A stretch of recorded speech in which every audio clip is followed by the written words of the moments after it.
musical skit presentation. This is entitled Dennis Madungis. Sa isang liblib na lugar na puno ng basura, nakatira ang batang nagngangalang Dennis Madungis.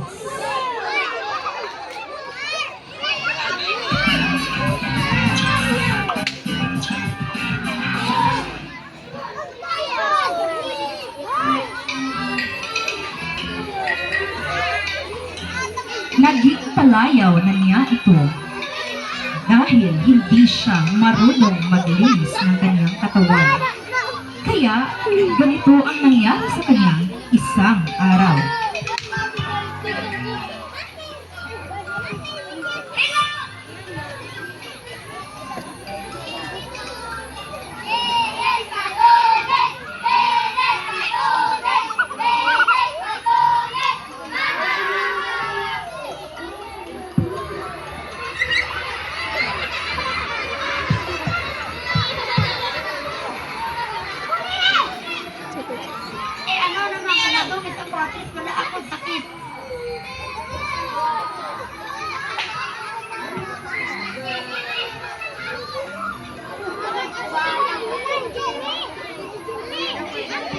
Magkakasakit ka at pupunta ka sa ospital, Dennis.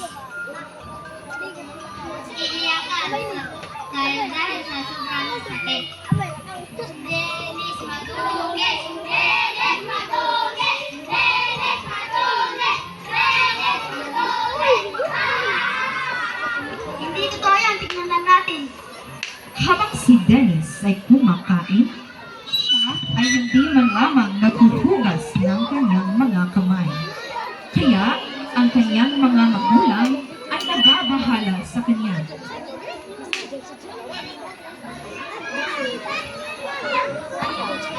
Dennis, magugas ka mo siya ng kamay.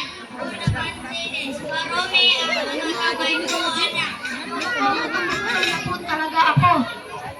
Pagkatapos kumain ni Dennis, ay pumunta na siya sa kanyang higaan na hindi na nagsisipilyo, hindi na naglilinis ng katawan at hindi na nagbibihis ng damit pantulog.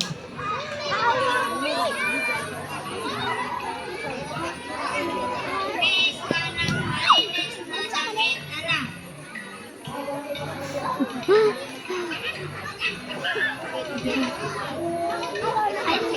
Ayoko po, antok na po talaga ako.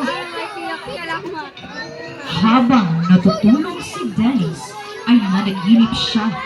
At sa kanyang panaginip ay sinusundan siya ng mga bagay na panlinis sa katawan, gaya ng sabon, sipilyo, toothpaste, tabo at tuwalya.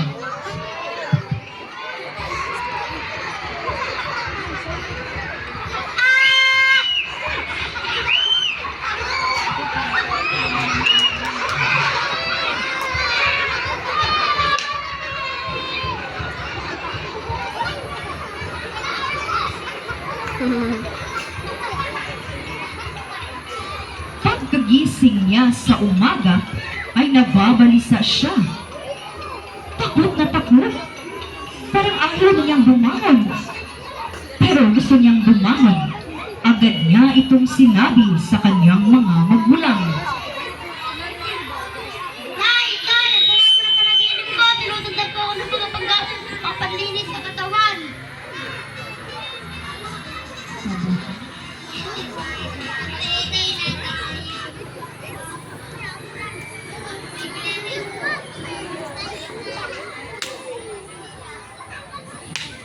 Tawa ang nanay ko.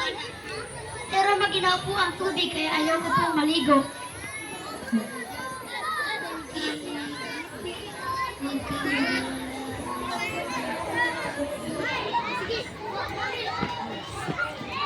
Matthew. Mainit-init na tubig. Magsipilyo ka na at magbihis ka ng malinis na damit. Sige po. Ay.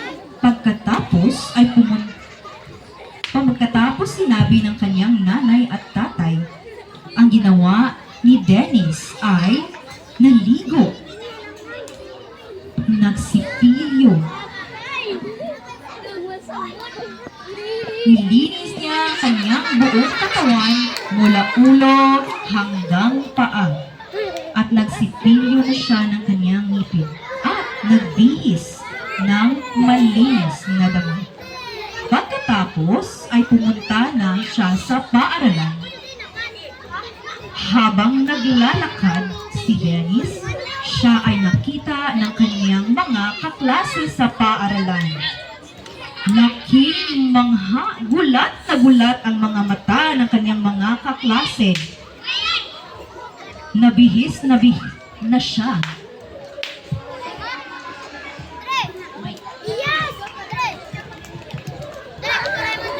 Hoy, si Dennis Soyo. At ang linis at sobrang bango pa.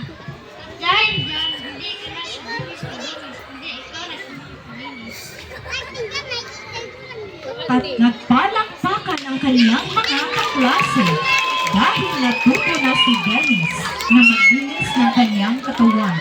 Siya na ngayon, si Dennis malinis. Kaya mga